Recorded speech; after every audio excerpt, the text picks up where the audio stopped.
Greetings gamers, Ian Higton from Eurogamer here. You know, no matter how much I've prodded and poked them, the super secretive developers over at Ubisoft have always remained tight-lipped about the multiplayer component of Far Cry 4, and I've poked and prodded them a lot, like probably to the point of it being a little bit inappropriate. However, while I was speaking to Far Cry 4's senior level designer Vincent Ouellette at this year's EGX, he let slip a juicy little clue about how the multiplayer will, well, play. All I can tell you, it's asymmetrical. That makes it very interesting. It's fun.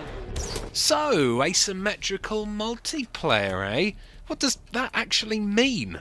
Well, put simply, asymmetrical multiplayer games allow different players or different teams of players to play different games when they compete against each other.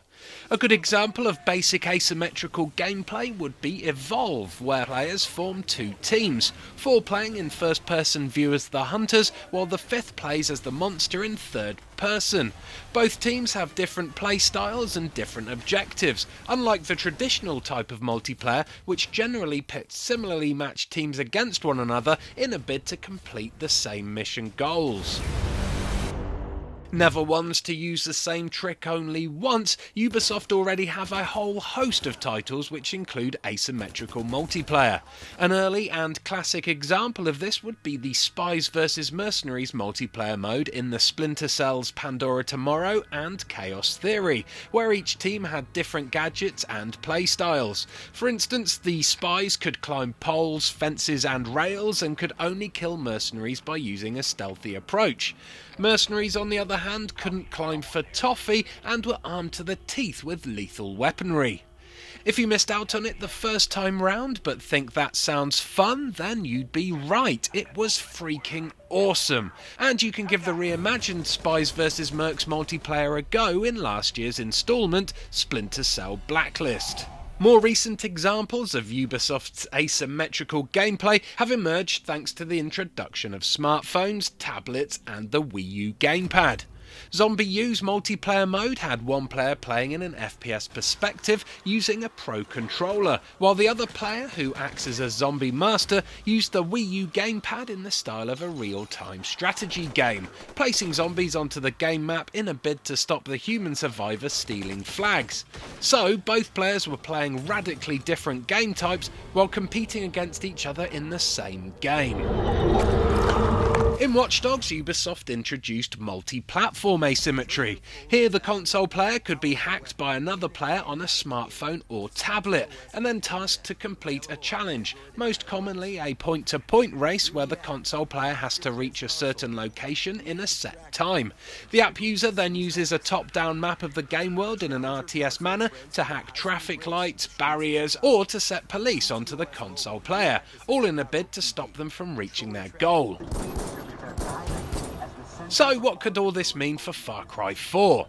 Well, for a start, it probably means that a return to the glory days of Far Cry Instinct's Team Deathmatch and Steal the Sample multiplayers is out of the question. But it could leave room for something similar to the much-loved and missed Predator mode. I'd put money on a mobile app being used somewhere in the gameplay experience, but probably not to the extent it was used in Watch Dogs or the upcoming The Division. In this case, I think it's more likely to take the form of a Chaos Theory style experience, whereby two distinctly different teams face off against each other. Perhaps it might build on the fortress and outpost liberation objectives from the main game. One team attacks the fortress, the other defends, each team having different attributes. That would be pretty cool if built around the level editor, so players could design and defend their own outposts. Or perhaps there is an animal v human mode, where players can take control of a honey badger and bite the knees off their human opponents.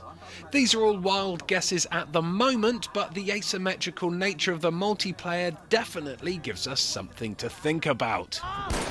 Thanks for watching. If you enjoyed this video, please do give it a like and subscribe to our channel for upcoming Far Cry 4 content and much more. Oh, and don't forget to let us know in the comments below what your favourite asymmetrical multiplayer game is, and what you think Ubisoft have in store for us with Far Cry 4's asymmetrical multiplayer. Will it be a Far Cry Bore or a Far Cry 4? Goodbye.